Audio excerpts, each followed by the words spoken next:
with all the rapes, the suicides, and the assaults in the holding center, how do you sleep at night? Granted, like I said, we were on the microphone. You know what he said? What's that? I didn't quite hear you. And he had his hand to his ear. How did he not hear that question? He heard every single other question. He heard it. Anyway, I know he heard me. But then his superintendent, Mr. I don't know how to say his name, K-O-C-H, Cook. Yeah. He said, I'll answer that. I heard her. Well, I can't even recall what he said, but then I turned back to Sheriff Howard and I said, but I asked you. I want you to tell me. And he's like, what he said. Yeah. Yeah. Well, see, that's it. My thing is it's a level of incompetence going on between him and maybe a lot of his workers. You know, I hear the excuses that they're understaffed, they're overworked, they're burned out. Incompetence is a mistake. It's even worse than incompetence, but I would say incompetence occurs whether you are overstaffed, understaffed, or staffed just right. If you have incompetent people, they're just going to be incompetent. That's right. They're going to do what they do. They're not going to be. Right. I'm going to become incompetent just because there's less people here. Well, no, I was going to say, but that's what he's saying. That's what he's saying. Yeah. And that's not an answer. No. That's not an answer. Which is what he did at the forum in April. Is pretty much tap dance around every question that was asked. He did not give straight answers, or he just, I hate to say stupid, but he looked stupid. He did not give straight answers. He tapped dance around the questions and didn't provide any answer that I felt was suitable for, he even got on me about a couple of things. Yeah, but... And he also got on Reverend Pierce, as we were all told. Yeah. Everyone in the audience and anyone that was on the panel or anything, not to say anything that would be offensive to anyone. He was reprimanded for doing that to Reverend Pierce. Yeah. Amazing. That's incredible. But he figured he could. Why? Another reason, you know what else? I should have asked him, how come I've never seen you at any funerals of the alleged suicides? Oh, he's not. No. Really? No. Are you serious? We went to one. And, well, not to cut you off. There was because I've been calling for his ouster, but not hard enough. And somebody gave me some information on how you can get him removed, which I'm going to try to implement. Try to bring it before you guys before long. And the incompetence part is also with the one time they let a guy go mistakenly. He raped somebody. This guy's a sexual offender already. How do you let him go? You want to keep everybody else there for 2 years. Okay. All right. The other guy was mistaken release 2 months in a row. It happened in April. It happened in March. Yeah. There's some very fishy stuff going on there. I just don't get it. I don't get it. But there has to be changes. Changes have to take place there. Absolutely. And they're not going to take place if nobody knows about it. Okay, so we have to continually get the word out there and everything. Because when people ask why do we still stand in front of the holding center, that's the reason why. Right. Because we feel that the people's need to know and the right to know is extremely important. Yeah. We've been there since the first Wednesday in August of 2009. Now, what about here's another one, the case where an inmate breaks up a fight between two corrections officers. Yeah, that happened out in Alden. The fight over a bag of chips. Yep. I mean, what does that tell you? me? An inmate is the voice of reason. Okay. Okay. Yeah. So that means that, and I'm going to tell you, this starts at the top. The sheriff's a kook, his employees are, his underlings are kooks. It starts at the top. It really does. Yeah. The one at the top is the one who sets the tone in terms of what the place feels like when you walk into it. Yeah.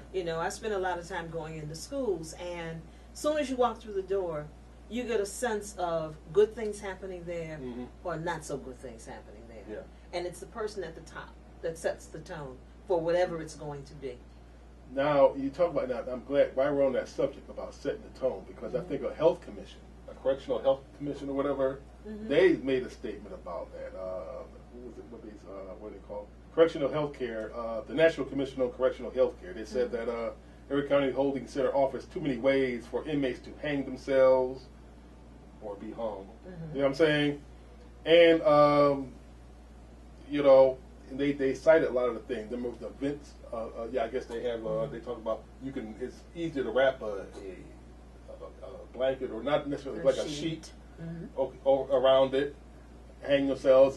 They talk about the bars on the.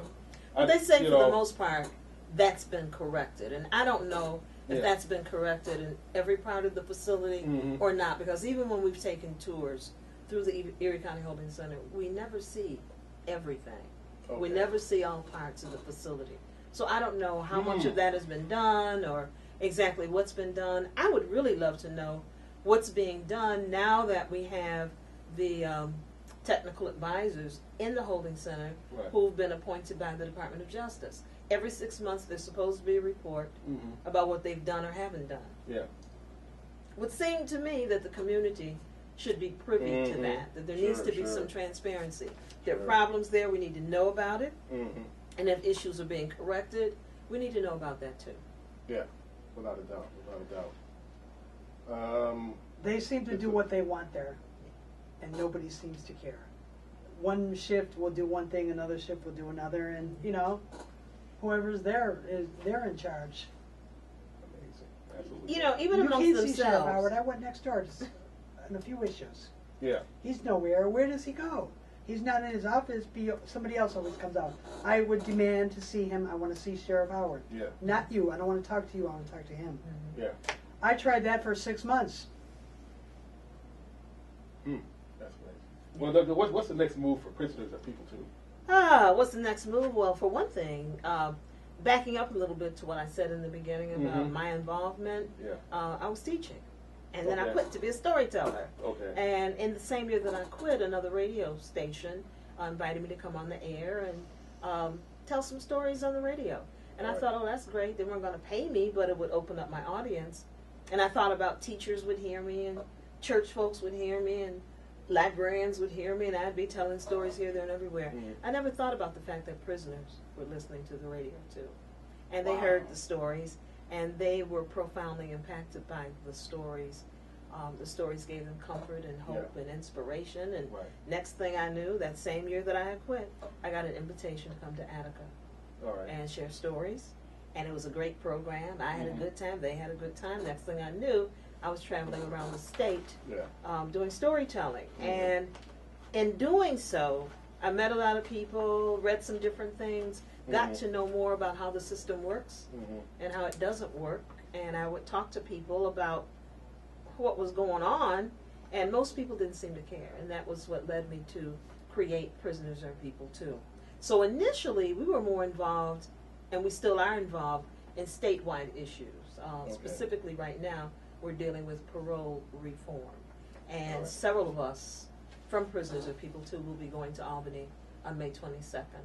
For a day of action to talk to some of our senators and assembly people about the kinds of changes that need to be made with state parole policy. That's next Tuesday or Wednesday, something like that? May 22nd, week after next. Week after next, yeah. Okay. Now, what about Push Buffalo? What plans do you all have regarding that? Well, right now we have our campaigns. We have some apartments coming up soon. Okay. It's going to be in the criterion, as we spoke about before. All right. An ad with apartments, people can come and fill an application. All right. It's going to be, people will be chosen in a lottery. And also, we have a national fuel campaign.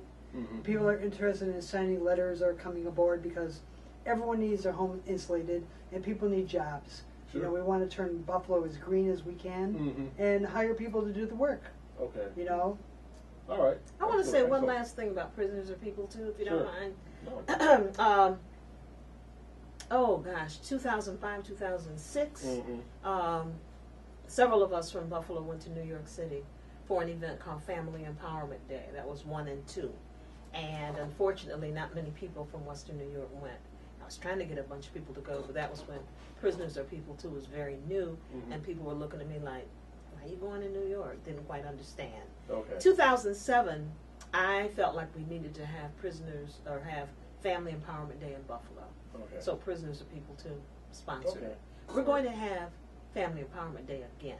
It will be this year in October. Keep your eyes and ears open. Our keynote speakers will be Ebony Magazine's Couple of the Year. They had incarceration in their family's life. and you'll hear more about that.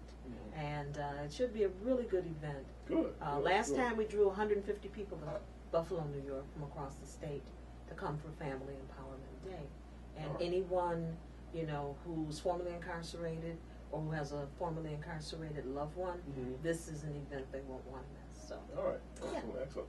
You know, the thing about what's going on with Erie County Holding Center is it sounds like psychological warfare when I say that. Okay. And psychological warfare is usually government instituted ways to trick people into getting into conflict with one another. All right, that's all it is.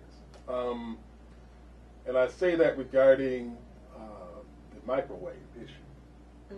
Okay, inmates at Erie County Holding Center are fighting each other over one microwave.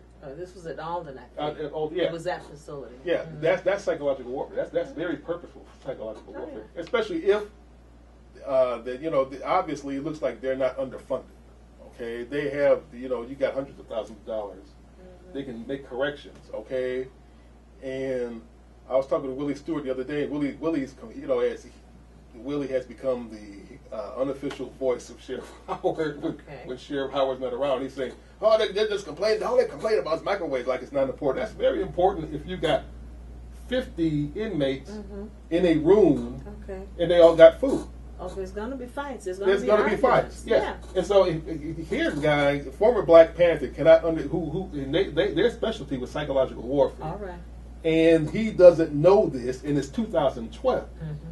Okay. And I'm running into activists nowadays who act like they just became activists 2 days ago, when they should have known this stuff a long time ago. Okay. Are you angry, Chris? Yes. And I'm just saying. I understand. And so.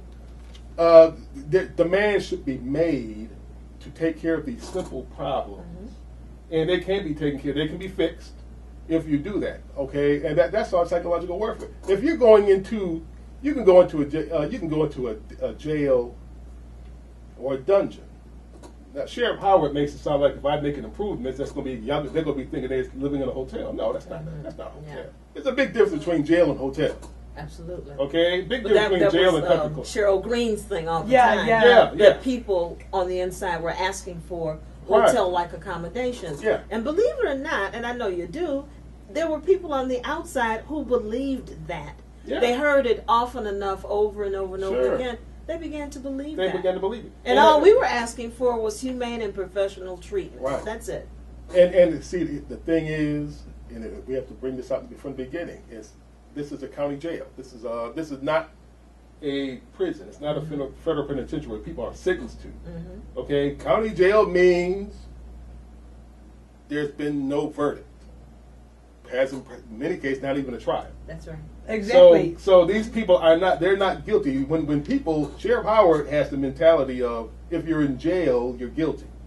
If you're locked up anywhere, you're guilty. A lot of people in my life think that way. That's right. And let me tell you this: when you sit and visit someone, you know there's a little board partition between you in an open room, and you have to keep your hands on the table like this for your visit. It's an hour or a half hour. Right. You have to keep your hands like this, the visitor and the prisoner.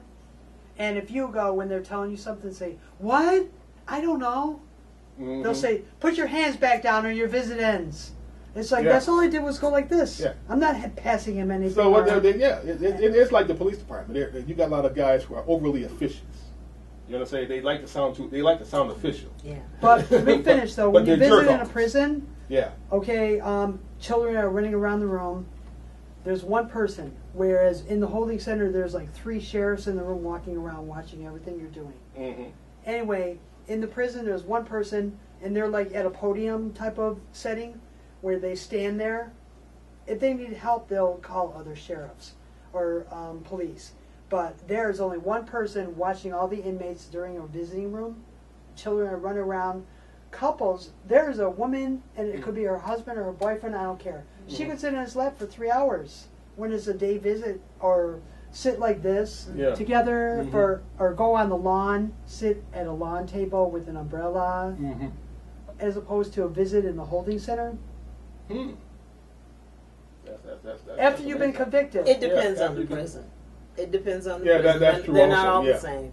They're not all the same. Right. But I understand what you're saying, that it's far more lax, perhaps at a state prison than it is at the holding center.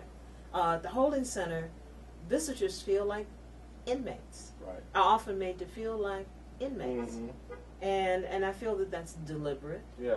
And then there are things that they do in the state prisons that make visitors feel like inmates too. Yeah, but you expect it in the state. Kind of expected. You know, you're out there, especially you're out in the sticks. That's a whole different mentality. Okay. Exactly. You know, if you're in the city, you're in a county lockup. It shouldn't be that way. No. You know what I'm saying? It shouldn't be that way. So you know that's the thing. I want to talk about one more issue regarding that is mental health, because I was reading yesterday, and it talked about Niagara County. They have a percentage of mentally challenged inmates, mental illness, I should say. Okay. Yes. It was pretty high. I forget what it was, 40% or something like that. Buffalo's Erie County Holding Center, I think it's like maybe 10 to 12%. Okay, I wouldn't know that. Yeah. But I know that across the state, across the nation, it is extremely high. Yeah. Prisoners for People too recently did a program on one of our monthly Monday meetings where we were looking at mental health in the prisons. Back in the 90s, they started closing mental hospitals and putting people into the prisons. Yeah. And now, the 3 largest inpatient mental hospitals in the country are in prisons. Yeah. LA County, California, Cook County, Chicago, and Rikers Island in New York State. Yeah, I was going to say Rikers Island. Yeah, the largest inpatient mental hospitals are in prisons. See, I think maybe Sheriff Howard's trying to turn Buffalo into a Rikers Island. I'm serious. I think he's trying to turn Erie County Holding Center to a Rikers Island. I don't know. Possibly. But, you never know. Yeah, it's a horrible state of affairs, and it's sad that far too many people are aware of it. It's out there, but I don't know if people feel maybe discouraged or impotent and feel that they can't do anything about it. I feel that we could do more if we had more people who cared, but unfortunately we don't. No. I just want to holler out to the people that do come by and beat their horns at us and everything. Come by and join us, because as Karima said, we wish more people would join. Yeah. Strength is in numbers. Since I work for Push Buffalo, our motto is real people, real power. With the people is where the justice lies. If we can, when we show up in numbers, they will listen. And the more people to join us, the more results. So you're saying there's people that are irritated by you all? No, in support of us. Oh, they're in support. Yeah, They'll Okay. show support, but to actually join us in what we're doing, they keep their distance. Sure. We sometimes on the corner, people are getting out of the holding center, or someone is going to visit someone in the holding center, and we explain to them who we are and what we're trying to do. We invite them to come back the following Wednesday to stand with us, and of course they always say they will, but they don't. Oftentimes we're invited to churches to come and speak about who we are and what we do, and we're promised that someone from that congregation will show up on the following Wednesday. They say they're coming, but they never do. But it's better now than it was. I have to say that. Initially, when we were standing there, people were calling us names and giving us the finger, and it wasn't thumbs up either. It was something totally different. But now, people do toot their horns or they'll wave or, Black Power or somebody's power and give you the thumbs up. But they let us know that they see us and they at least care a little bit and they're perhaps interested. And we invite them to come on and hang with us. Recently, Chairwoman Betty Jean Grant has been having programs at the Meriwether Library forums, meetings that relate to the kind of work that we're doing. And we totally support her and what she's doing. Right. And so we go to our corner, but then if we leave early and you don't see us there, we're at Meriwether. In fact, I think Ms. Grant's next program, presented by We Are Women Warriors, is going to deal with parole. Well, that's something of vital interest to us. Sure. So we'll make a showing on the corner in front of the holding center. We won't stay the hour. We'll stay there for the half hour and then make our way to Meriwether Library to be involved there. Good. Well, listen, I want to thank both of you for coming on the show. Thank you for All right. inviting us. Yeah, And thank that's you. Miss Karima Amin and Miss Amina Johnson. Okay, I should have been able to. Johnson's a very common name, but Amina threw me off. Karima and Amina. All right. Thank you for watching Policy and Prejudice. We're going to deal with another important topic next week, and you all have a safe week.